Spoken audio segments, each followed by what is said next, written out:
Should be popping up here pretty soon. Okay. There This we stream. go. We are. Okay.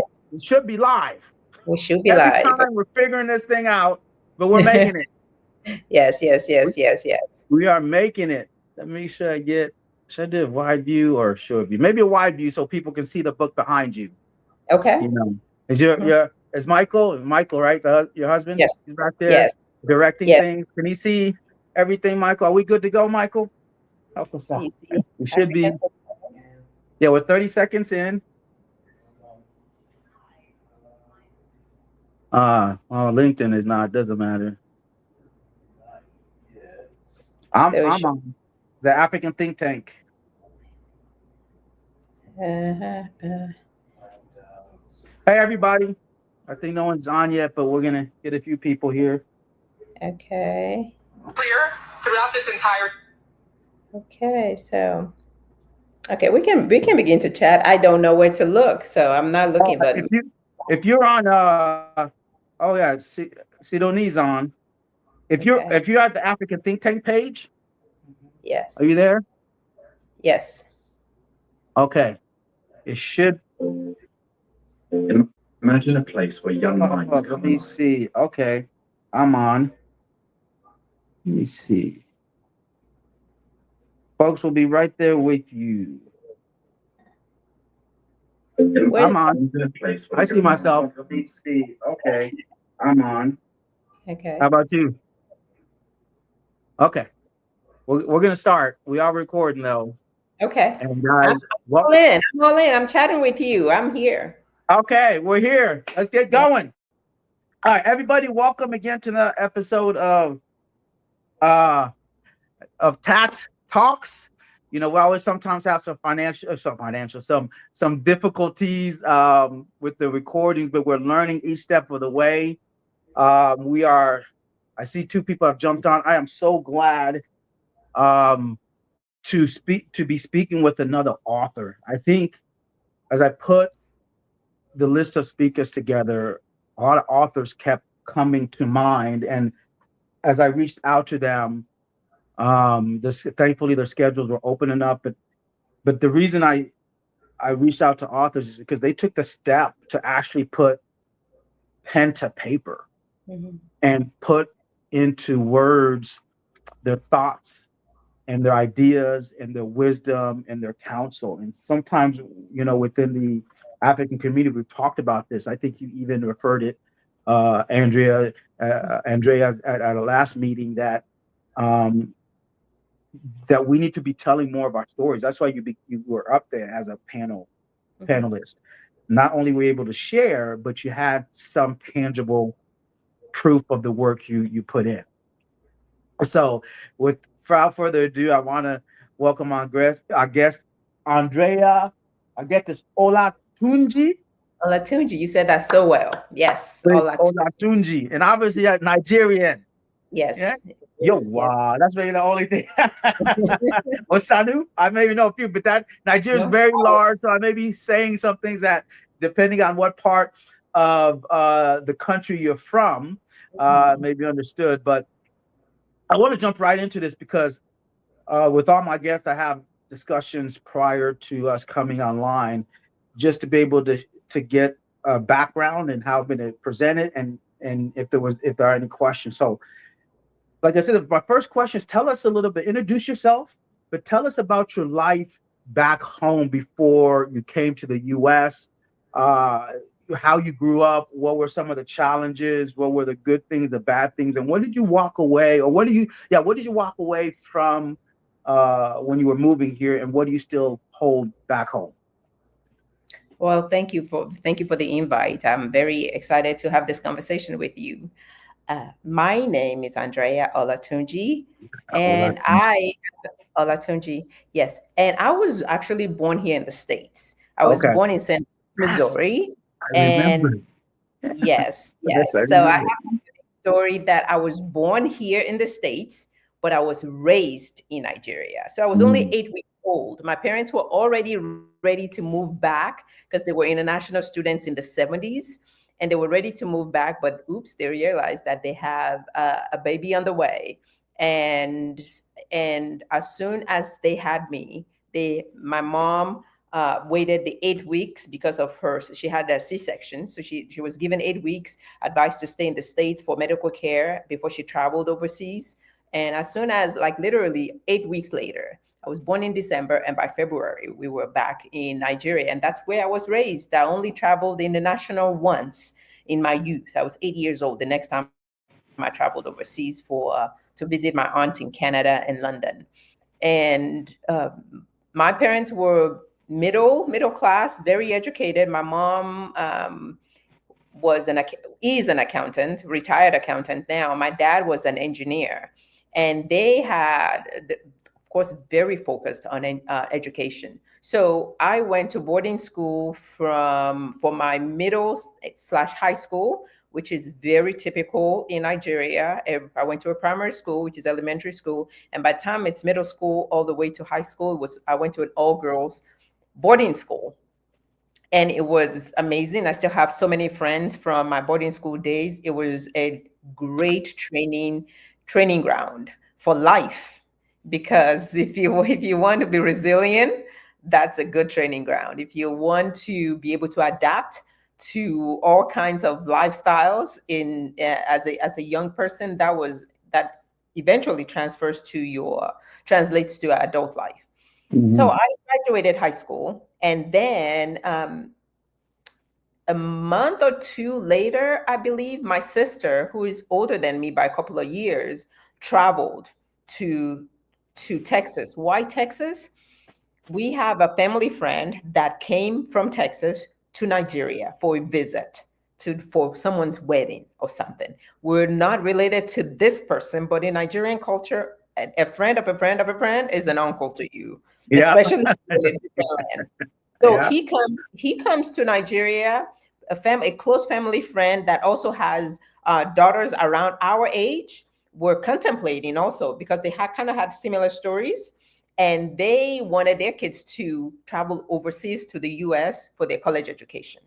So we kind of banded together and created a community. My sister and my cousin, not by blood, but cousin, traveled first.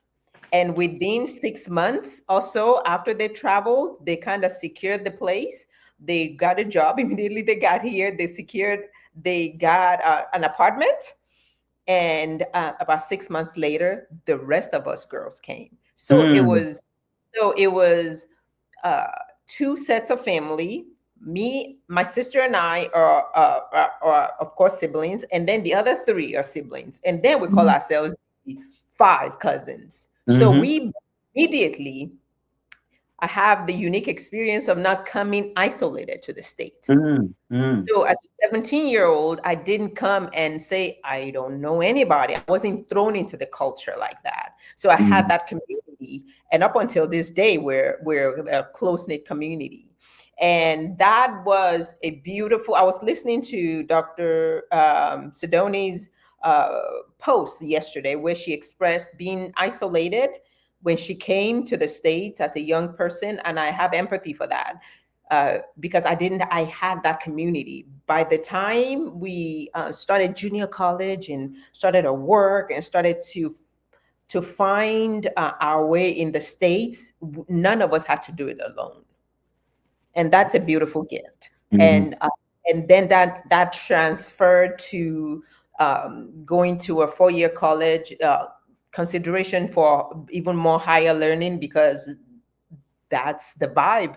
Nigerian Yoruba people, you come and you get educated, and Mm-hmm. that's what we did.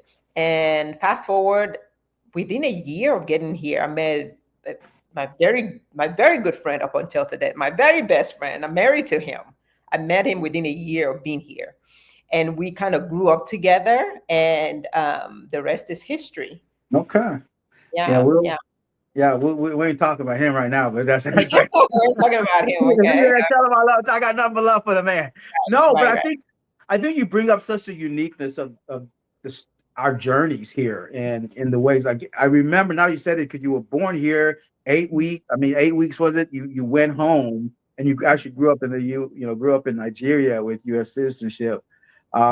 And same thing with my sister. She was 3 months Yeah. when my youngest one, when my parents moved back, and she's remained in Africa. And then, my journeys, I came when I was 4. So I actually Mm. grew up here. And Yeah. my struggle was connecting with people when I went home. So I kind of flipped that, right? So I went home at 12 and did my Yeah. middle school years there, but did come back and finish up high school and college. But that was my struggle. It's like, oh, I don't fit in, back home. But Yeah. Yeah. I like how you shared about the community aspect, where regardless of the timeline, we're always yearning for community. That sometimes we can't explain it. Like Ubuntu has limited the words, but there's a sense of it, of Yeah. the community. And you guys coming together, like you said, that seemed very helpful in this journey, not to get lost in that. I So, clearly remember when things happen outside, when we go to work and nasty experiences uh, mhm. happen to any of us, we'll gather in the living room and talk about it. And while one person is crying because they experienced meanness or someone that was nasty to their accent or their whatever, uh, Mhm. we will sit together, and by the end of it, we're laughing at the person, and by the end of it, it's almost therapeutic Yeah, because we're yeah, like, well, I was like, don't worry about them because what do they know about this? But by the way, let me make you some fufu and let's be done with that. So that yep, was, yeah, we didn't know that we were yeah, helping each other's mental strength, but that's what we were doing. So yeah, nothing really stuck. So we experienced it, we talked it out, and we moved on. yeah. So no, but we're And not just sitting in it and letting it marinate, where it can mhm, really mess with your spirit. mhm. Yeah, That's yeah. So that's our therapy, right? That group unity stuff. So it's yeah, awesome, yeah. awesome. Mhm. So I want to move into really the meat and the core of these conversations. Um, and talking about some of your interests. I want to start first of all with yoga, Yeah. because I think it's something anybody who follows you, sees you do, Instagram or Facebook, yoga, your movements, and like I always say to you, man, you always lifting like you ain't scaring nobody. Nobody's scared of you. I'd be trying to scare somebody. Nobody is I know, scared.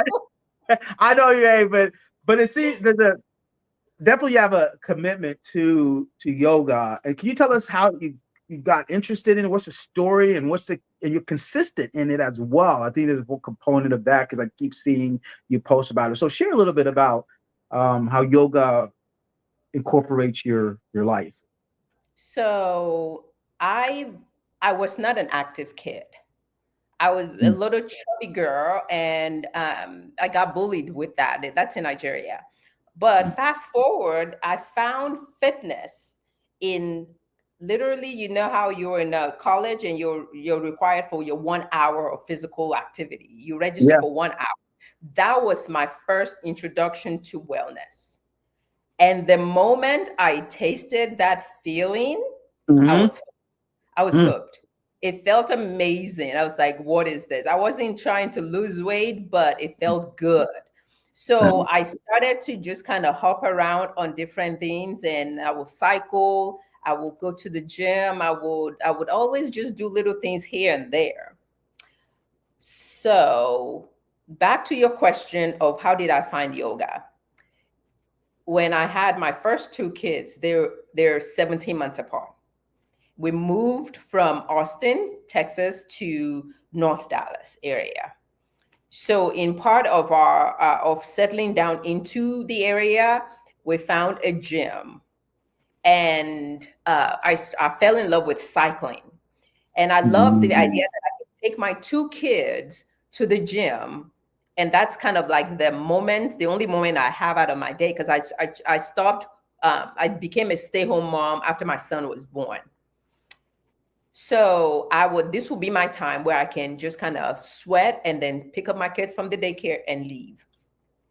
One day, my cycle instructor did not show up. I was so mad because I was like, I was looking forward to it and I wasn't in the mood. I just had a baby, kind of. So I wasn't Yeah. in the mood of helping myself find what to do. I didn't want to do the treadmill. I didn't want to do the weights. Too many people. I just want to come. Someone tell me what to do. I do it. I go home. And when she didn't show up, I looked around. I looked at the schedule. They had a schedule where all the activities were, group activities. I looked, the only thing that was happening was yoga. Hmm. And I was so reluctant because I was like, what are these people doing? Just sitting a mat, like people do too much. What is this? So I went in egotistical, like I'm better than this. I'm moving faster. I don't know what these people are doing, but let me try something new. I went into that class. I didn't know what I was doing, but I was following. I was trying to follow the teacher's instruction. I was trying to follow the people in the class. And then at the end of it was the final resting pose, which is kind of like a corpse pose, right? Just kind Mhm. of melt, allow yourself to melt. And I don't know what happened. I was just weeping. Hmm. Like I was something broke and nothing was wrong, but I was carrying so many. I was a new mom. You know how your hips, now I know that your hip, you carry so much stress in your hips. And yoga helps you to release it because you're doing all these warrior poses and stretches and all that. So it's the release of all the tension in my body that just took me to a different vibration. I did not know what it was, but I couldn't wait to come back. It was a Hmm. Saturday and it wasn't going to be back until the next Saturday. I don't know what it was. I didn't have words for it. I didn't know where else to look for it, but I was just back to that same studio every time, every Saturday Hmm. to experience it again. Hmm. And I'm still friend to that teacher. My son was only months old and he just turned 20. So Wow. that's Wow. 20 years ago in Wow. 2005. And that was the beginning. I followed that instructor because I don't know what I was looking for. I just know you teach me. I have this feeling of release and looseness inside my body. I didn't have a word for it. And Hmm. that's how, and then she was in corporate America. She was just teaching on the weekends. She decided to go open her own studio. I followed Okay. her there. And Okay. there I grew a little more. And then I started to experience and build a little bit of community. So it's in community that I start to understand a little more.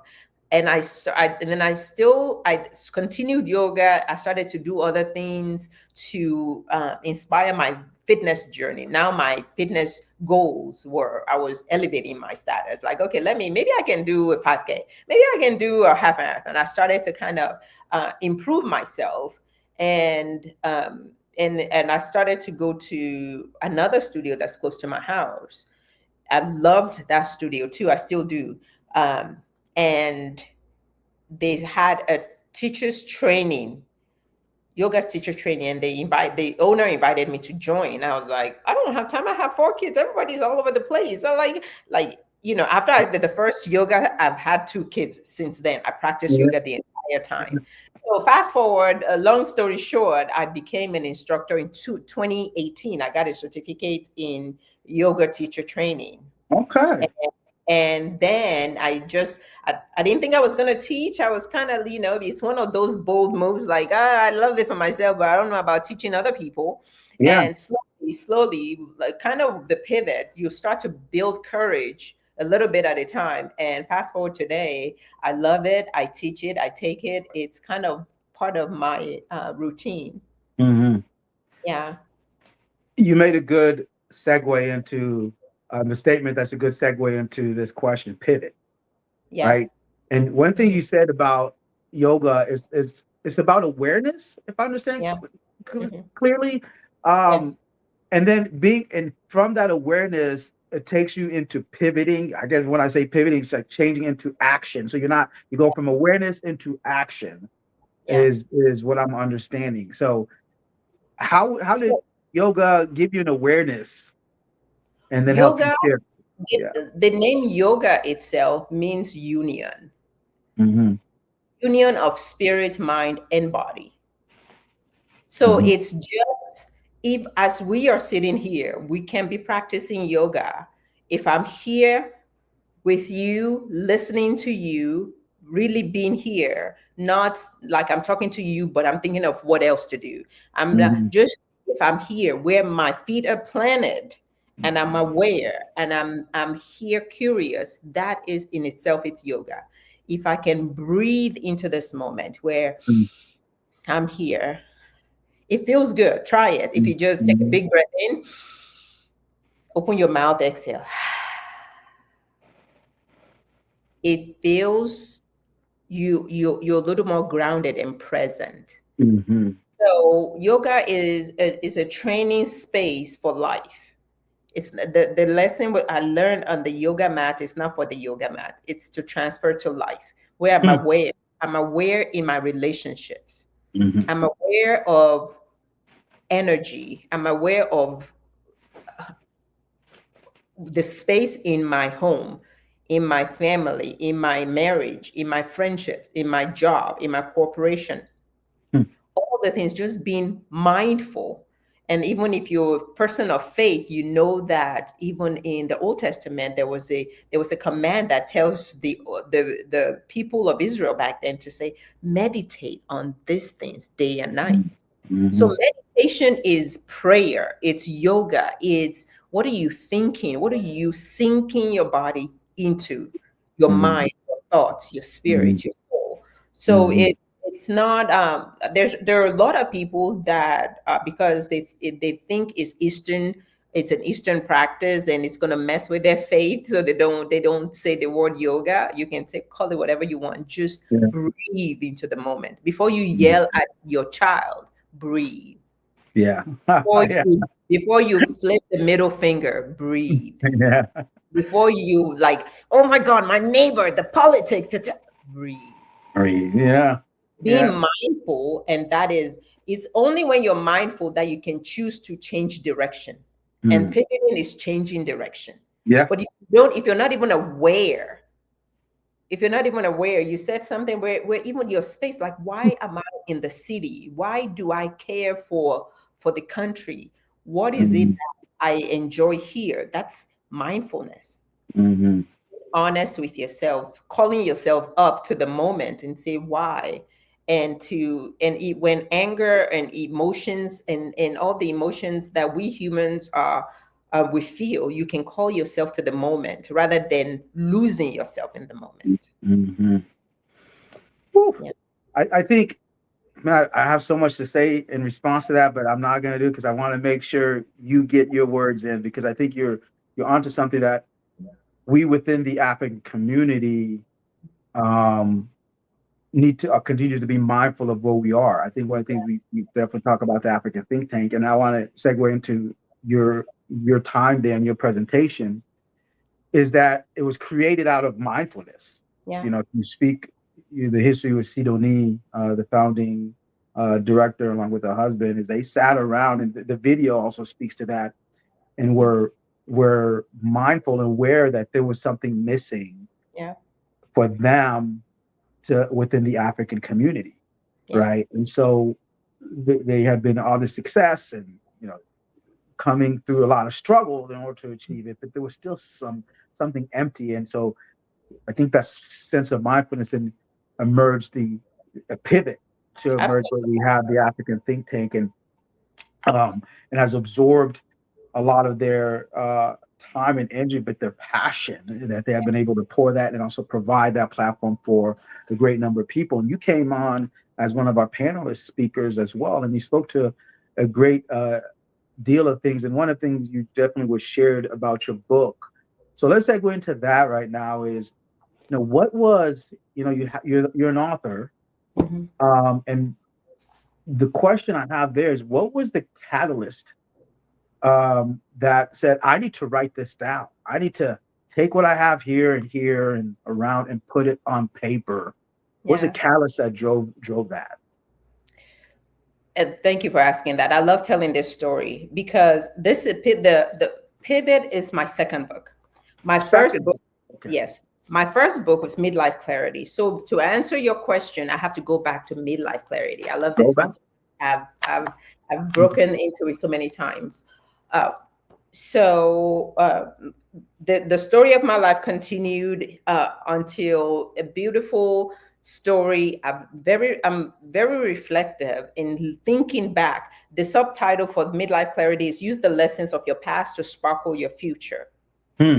And the reason, the first page of this book is even me being very honest to say, I don't know if I have anything to say. Hmm. I don't have this dramatic, I didn't have this dramatic life story. I didn't have that life story because when I sit around, literally, this is how I started this book. Because I have a lot of friends. And enjoy talking to women in religious setting, in business setting, in yoga setting, fitness setting. I love the company of women. And when women sit together and share their stories, you will be in awe when we get to that vulnerable space where people have things that you will say, I don't know how that girl got through that. Have horrific pasts, and some people are still working through it. Some people are able to move past it, and some people stay stuck. So I'm very curious. I ask a lot of questions to get to the minds of why some people are able to move through and why some people stay stuck. So I kept just writing. It was in my 39th year where I started to really write, because you know how we always think, oh, the next big decade is coming. And Hmm. I started to write, and my audience is, at the time when I started, was just to write something, because at that time my daughter was, I wrote it in the book, she was applying for college. And when they have the personal statement, she too repeated what I subconsciously had thought. I hadn't said it out loud, but she said it. She said, I don't have any horrible stories to tell. Hmm. You know how you have to be Hmm. somewhat dramatic to get the attention of the admission committee. And That's that's why I true. have to like sit her straight and say, your story matters, your perspective matters. The way, and then I had to remind her of difficult days, of all the things she'd gone through. And she started crying because she was like, oh, I forgot that. How you were able to overcome A, B, C, D, E, X, G, all the things. And calling that out of her also called courage into me to reflect on my past. And I went back, and that's not the intention. When I started the book, I went back and told my grandmother's story, Hmm. because my Hmm. grandmother was not an educated woman. She did not have one day of education, yet she died as a millionaire. Wow. How will my children know that story? The grit, the abuse, the suffering that resolved into the kind of life she lived, the small picture to create the big picture. So it was in writing that, then I went back, I wrote my parents' story. And then came to my story, so that it makes sense. When you look at the past, Hmm. it should create some force behind you. Hmm. I started out, I wrote in the Midlife Clarity how my mother, when I was growing up, my mother was not very affectionate. My mother was stern. She put some strength in us. She was stern. No, she's not sitting down cuddling with you and telling you how wonderful and beautiful you are. No, She's ma'am. not breathing. You better get out. That's right. She's not breathing. She's not Yeah, mindful. With she's get not. out. And but it's when you tell this story, you know that her mother didn't do that either. Her mother was orphaned at a very young age. So if I'm sitting here saying my mother didn't tell me you love me, my mother did better than her mother. And Hmm. her mother didn't know her mother. Hmm. And I'm determined to tell a story that I want to be better. So my kids will tell a different story. And by the time I pray, when they tell about me to their children, they will be better. Hmm. So it's in when you Preach. use your past to add courage. What was missing? Why did you miss it? I did not become a friend with my mother until I was nursing my first child. Hmm. I remember clearly we started to have a conversation because she came to visit me, and then we had plenty of time. I was on maternity leave. It was then she apologized to me. I said, what? The audacity. My African mother said, if I had to do it again, I was nursing my firstborn child. If I had to do it again, I will spend more time in raising and not rushing through this phase. That's all the courage I needed. And in that moment, we became friends because I said, tell me more. She cried I left the house at 17. She was admitted in the hospital for 2 weeks. based on the mental fatigue of I should have been closer to the kids. And I was the last one. So she didn't get a do-over. I left and that was it. But she had the boldness to be able to tell me that. So that was one of the reasons why I decided to stay at home and be with my kids. Hmm. That was a statement. Because Hmm. in my past, I wanted to be a physician so I can show that I can be all the things. But when she Hmm. said her one regret, it gave me all the permission I need to sit with myself and say, what do I want to do? How do I want my children? How do I want to tell when I'm at her age, when she gave me that, when we had that conversation? I imagine that kid I was holding, she's 21 now. I don't want to miss out on raising her. So my mom, just by being vulnerable with me, gave me so much courage. That's part of the when you sit a little bit with yourself in meditation, in quietness, you start to open windows of your mind, and you can have a cross. You can be at a crossroad where you say, "My mother was not affectionate," or you can say, I'm going to be affectionate with my mother because she didn't get that. And she became the most affectionate after. After she said that, she became the most affectionate. So she's alive and well, so she can testify to the joy she experienced when she lightened up. But she didn't know to lighten up. She had to be tough. And toughness was needed because Yeah. she learned that from her mother.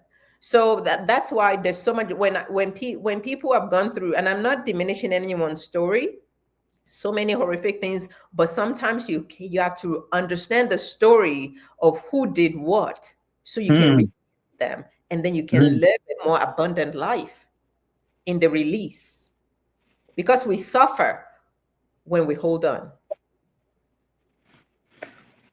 I don't even know where to. I think I'm gonna be quick on this because I want to make sure you get the word. I like that in particular because your mother represents so many African mothers, even Yeah, my mother. yeah, Why they had to be tough yeah. is because their environment was different than ours. Yes. Because my mother was born under French Mhm. colonial rule. Chad was not even an independent country when she was born. Yeah, yeah. So she lived under another government Mm. before independence, Yeah, and then civil wars and yeah, fleeing. And so yeah, there was and so sometimes when we don't understand, I love how you say that, this generation, if we don't understand our parents and why they had to be, and you're like, I understand now. And yeah, then give them the opportunity, like your mother, and you guys did for her to release it because she was in a state where she could now be like, okay, yeah, and live in the space where she has a lot of regrets, yeah, but being able to be an opportunity to be in a space where she have another opportunity for some new chapters, yeah, new yeah. new ways to live, move forward into generations. Yeah. Yeah, it's so beautiful to even watch my mother, because I tell her she just turned 80, and I had the opportunity to give a speech on her part at her party.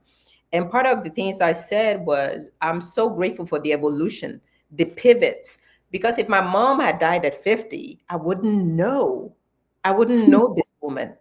She would have been defined as somebody else. And she was married for 53 years to my dad before he passed in 2020. And she was a dynamic wife, tough. My dad was the soft in the couple. So they complemented each other well. But she was kind of a princess in the marriage. My dad did everything for her. The beautiful pivot I was able to share with her is, dad died and she stood strong, because this woman never took her own plate to the kitchen. She never pumped gas ever. My dad always did the things because my dad had a heart of service. Fast forward, my father died, and my mom decided to change again, to say, I got to Mhm. be strong in a different kind of way. And that's why the pivot blueprint is everything that happens to you. Let me tell you, Ruben, everything that happens to you, no matter how, especially the things that seems tough, Hmm. the dark times, the betrayal, the sadness, all of that, if you can sit and say and ask in your quiet time, what am I supposed to learn from this? That is really, the good times are good, but the bad times, that's where God lives.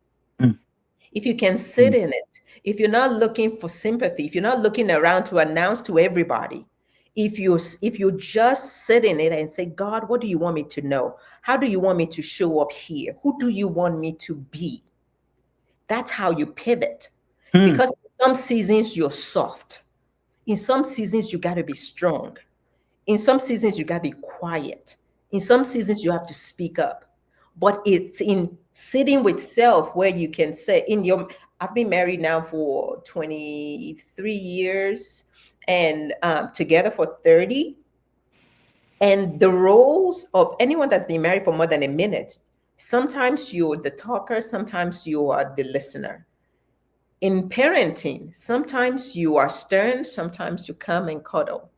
mm, And it's in being with yourself, being able to sit with self and examine. It doesn't have to be long, it just have to be, give yourself time. Don't just let your life pass you by, not being mindful.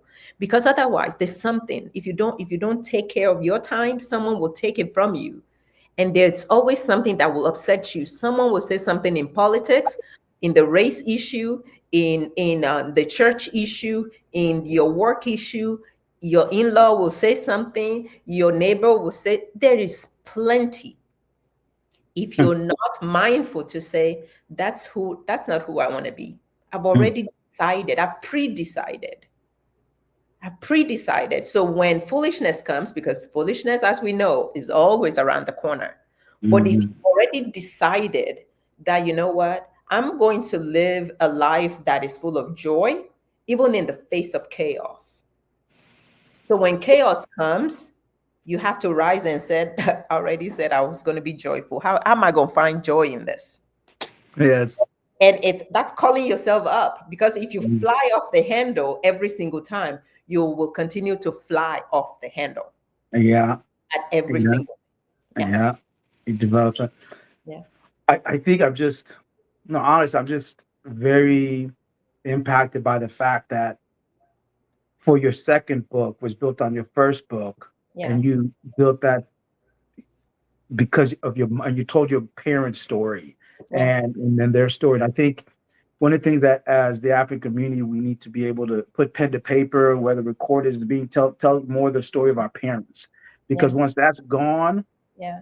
and whichever that's lost, Yeah. and that will be, for generations to come, your kids and their kids can have something to go back to Yeah. reflect on. Oh, this happened, but man, if you read this book and your mom, Yeah. your grandmother told us the story of her mother, then Yeah. we have to do a better job of that. And I'm really grateful that you did that. And there's a gentleman, one of our Ben Collins, he does a Yeah. lot of stuff with his mother, Yeah. and he purposely talks about the elders. And Pastor Martin Osei is doing a library in honor of his father in Ghana as well. And so there's this reflection, I think, maybe because the older we get and we move into these phases, that we start to reflect upon the stories of our parents, because now we're maybe closer to Yeah. that than we were before. um so And the, and yeah, the go ahead. thing, Ruben, is a gentleman friend of mine that's 80 years old. I had the privilege of having a conversation with him. He brought it to life to me also, is when an old person dies and they don't write anything down, the whole library of their life Yeah, burns down. burns down. Yeah. Burns down because, when was the last time we talked about our great grandmother? Hmm. But then it's the wisdom is not just for wisdom, it also empowers the next generation. Hmm. And and for whomever is listening that is now in diaspora and you have a different kind of lifestyle, if you want to put courage into your children, let them be close to their grandparents. Hmm. Don't be a city person and say, oh, that's the village people. No, no, no, no, no. Put the FaceTime on them and let them know, let them see where they came from. Because Hmm. sometimes we in the Western world we might feel some kind of way, like, oh, my grandfather doesn't have any teeth, or they live in the in the mud or whatever.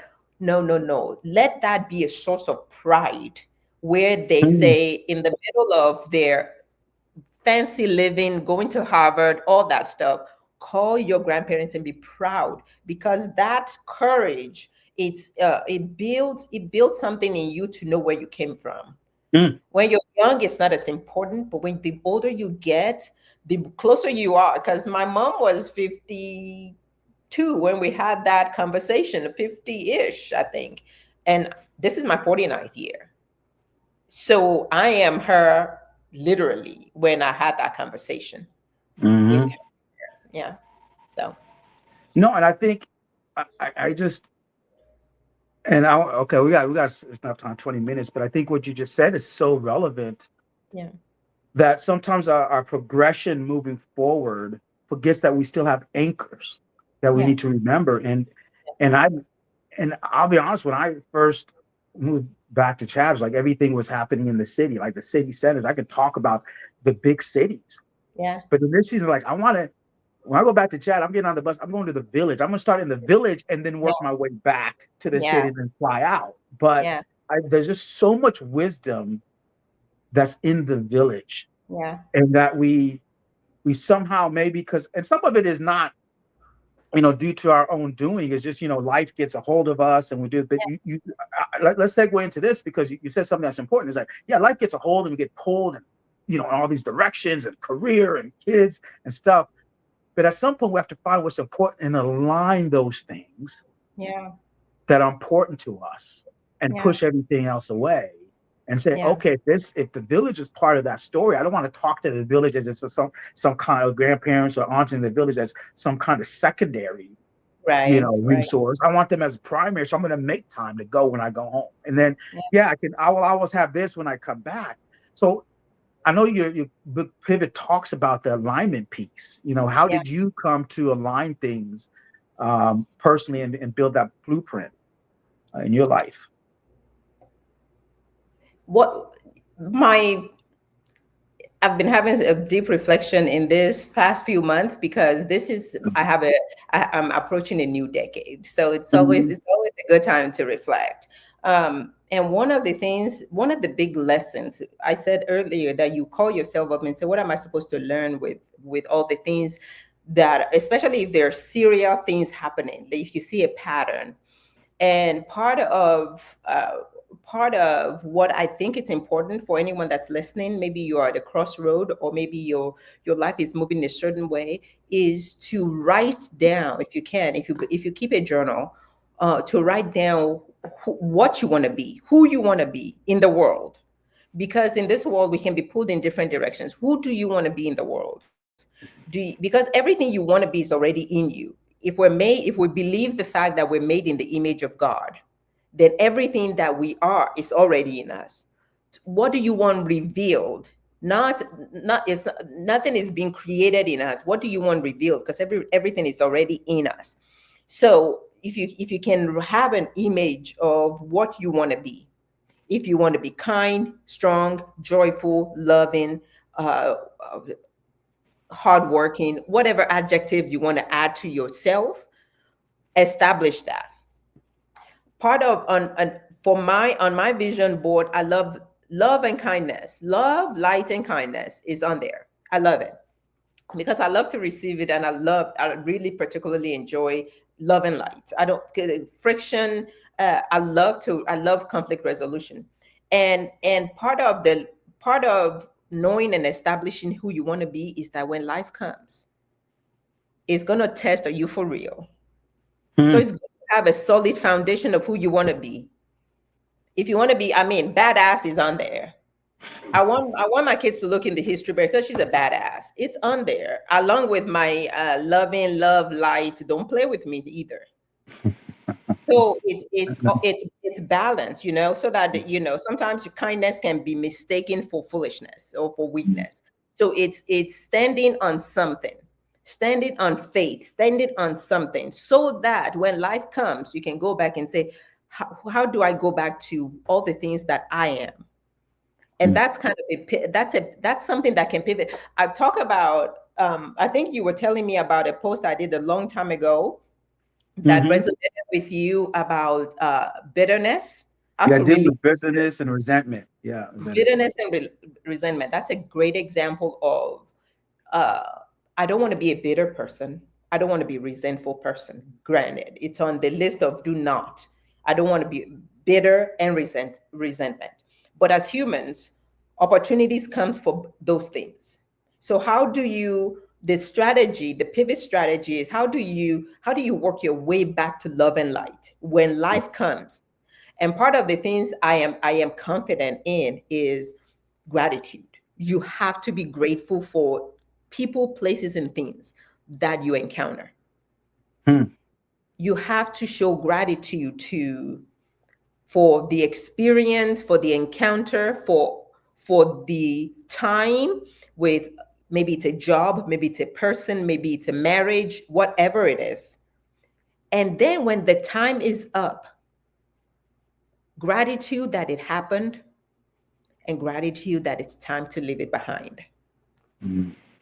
And it's thank God I met you, and thank God it's time to go. And in doing that, I'm not demonizing the it's like a marriage. It's like demonizing the person that you have kids with and all the good times, all the we went to Hawaii, we did all that. Those were good times. But 50% of marriages end in divorce. When it's time to divorce, if it happens to in anyone's situation, you've got the only way to move forward without bitterness and resentment is, man, we had a great time. Thank God for that. Mm-hmm. But also, we're no longer A, B, C, whatever this situation is.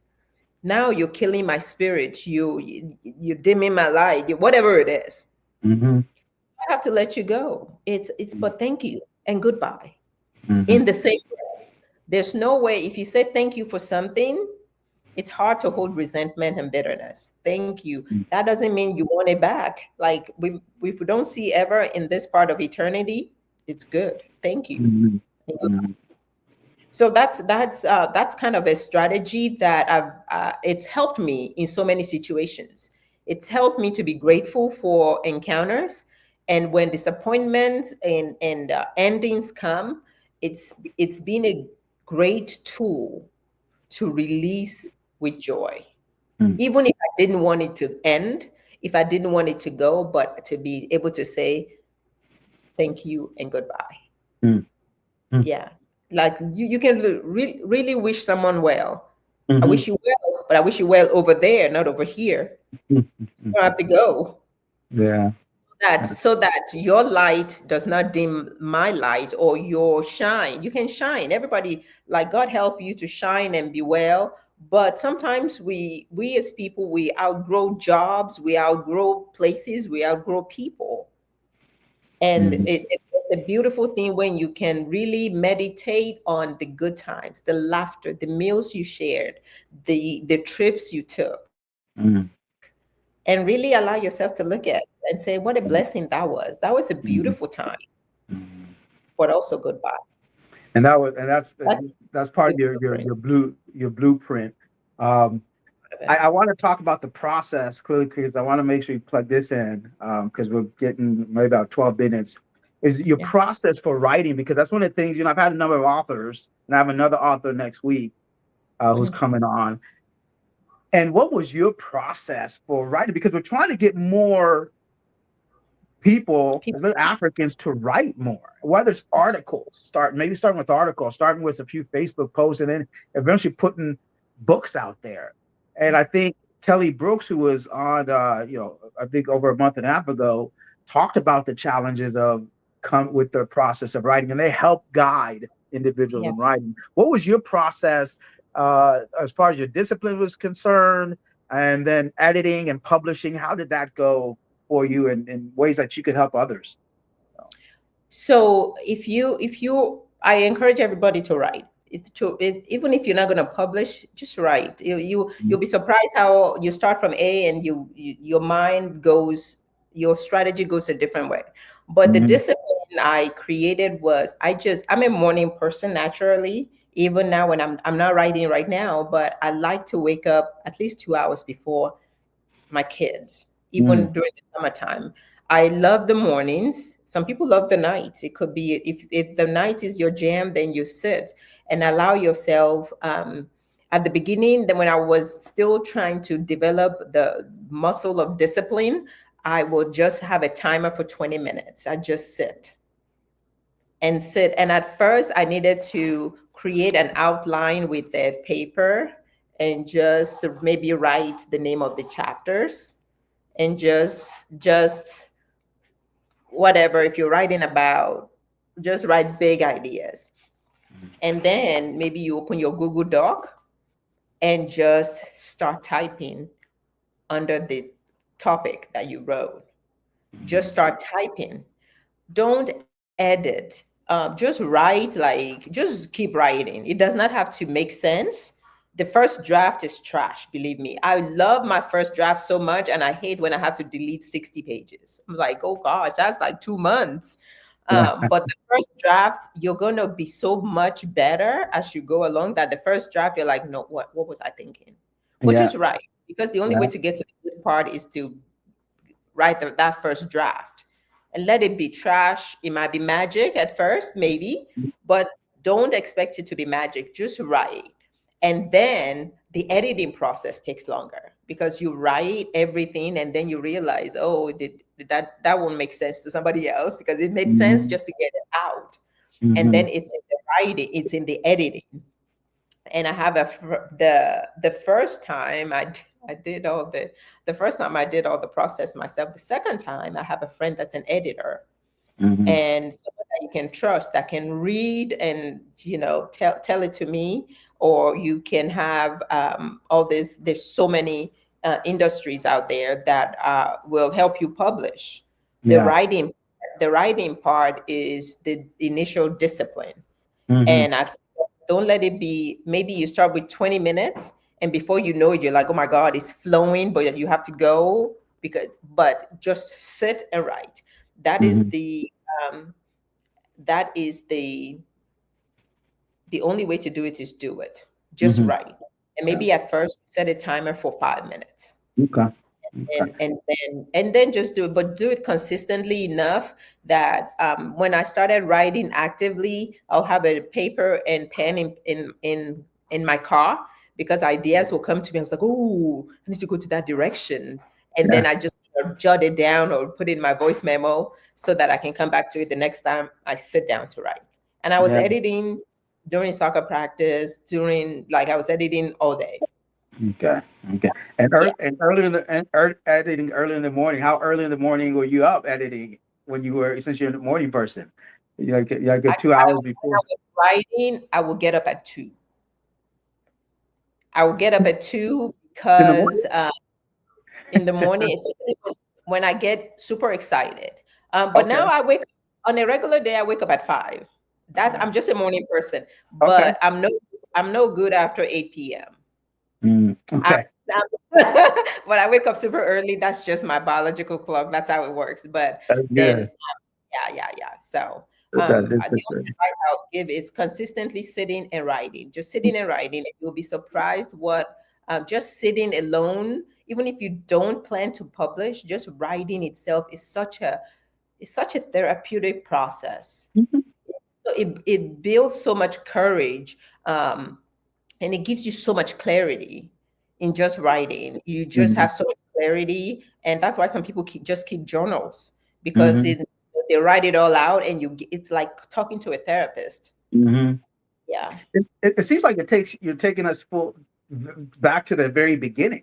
By yeah, writing, you're kind of a yoga in a way, kind of being aware as you're putting yeah, stuff on paper. Things that you didn't think about are actually flowing into your writing on paper now that you see is like starts to initiate some thinking and maybe some things you need to see differently, not only for the book you're putting out, but maybe yeah, some things in your life yeah. that you had to put on paper to see, and you're like, oh, I'm thinking of that now. I'm aware of that. And sometimes you don't see the patterns in real life. It's when you start to write, you're like, Yeah. There's a pattern there in your Yeah. thoughts, in other people, in you, in your family life. You see some patterns. Some are good, some you need to work on. So it's in Hmm.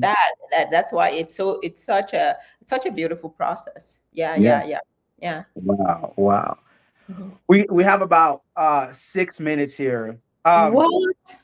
Yeah, That was I think if you have any questions, it's a good time to ask those questions. But really, two things I want to say. We can still get your Mhm. first book as well, right? Is that still Yes, available? both of them are on Amazon. Okay. Midlife Security is a very short read. It's Okay. 130 something pages. And I it's this is my baby, Midlife Clarity. Okay. Use the lessons of your past to sparkle your future. And the Okay. Pivot Blueprint, embrace change and live a bold and unbothered life. Yeah. Okay. Guys, go on Amazon and wherever it's sold and purchase both, because I think they sit separately, but I think there's a connection by reading the first one Yeah. that really in the second one emboldens it or adds a little more, like cooking, adds a little Yeah. more flavor to Flavor for the sure. book. For sure. There's a question here that I want to get in. Linda Mox asked, Hi, what's one Greg. powerful line or concept from your book that you hope every reader walks away with? You know, from either Ooh. book, if there's Yeah. you want to share. Um, it's a resounding theme in both of the books is do not take things personally. Not Mm, taking things personally will help you to live a joyful life. Things happen, life happens, sorrows happen. People look at you crooked. People prefer other people over you. People pass you on a promotion. Find a strategy that will work for you without taking it personal. Like don't assault yourself because of someone else's action. mm, Don't assault yourself. Be compassionate to yourself. Letting things go. Really in yoga, you at the end you just kind of open your hands and release all expectation.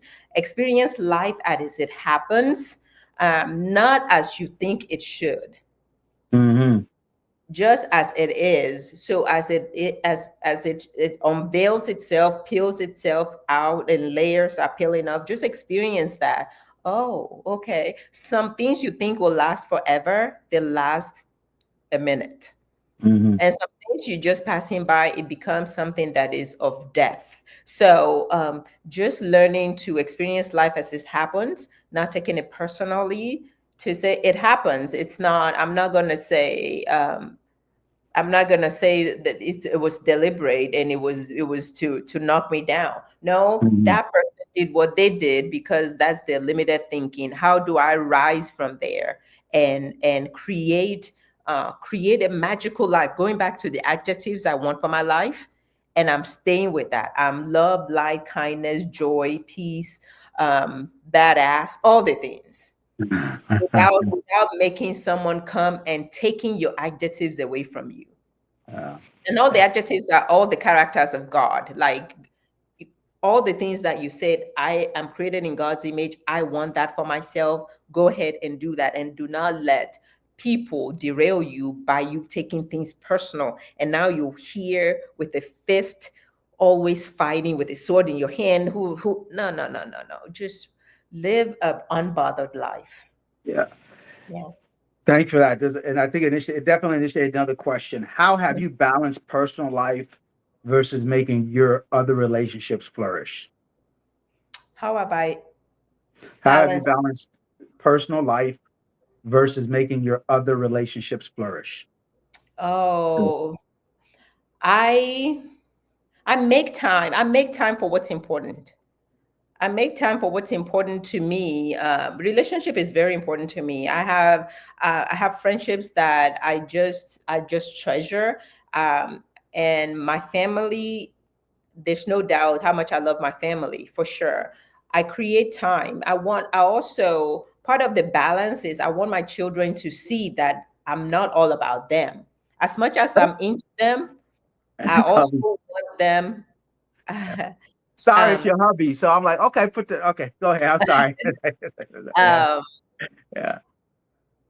as much as as much as I love my children and I love them, I love my family very much, but I also want them to see a woman that loves other people, that has a Mm, life outside of them. I want them to take pride in their friendships, in their marriage, in their jobs, in their community involvement, in their faith, in their wellness. I want them to have branches, but mm, I must show them by having branches.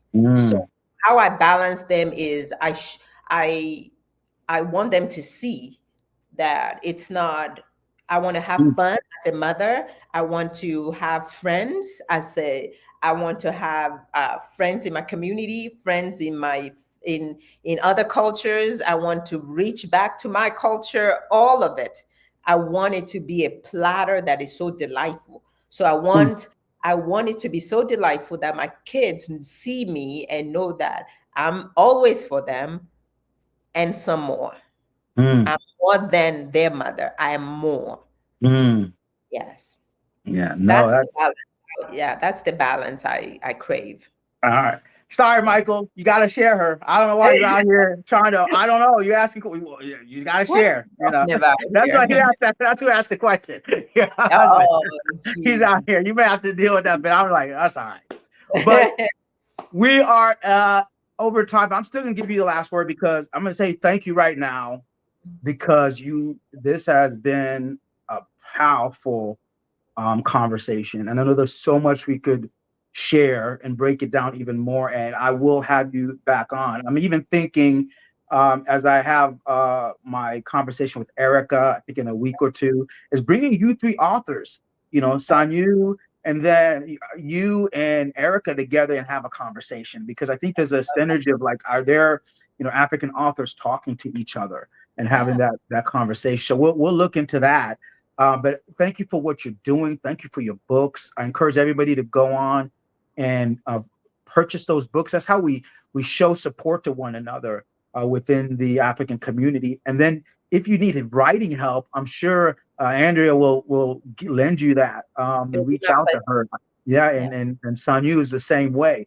I just wanted to say that, and I wanted to thank everybody for joining us for TAT Talks and join us again next week. But I'm going to give you the last word because once you finish, we are cutting off. Okay. So, what is it that's the burning last thing that you want the audience to leave with the audience? Live your best life. Live it bold, live it unbothered, live it with clarity. The only man you must fear is God. Mhm. Yeah. That's Live. it. Make him Live. proud. That's Yeah. right. All Yeah. right, that was simple. I thought it was gonna go on. You had so much to share. No, thank No, you make God so proud. much for taking the time Yeah. to be here. And Thank you for having me. I all appreciate right. it. And thank you again, guests. All right, Yeah. guys. See you guys next week.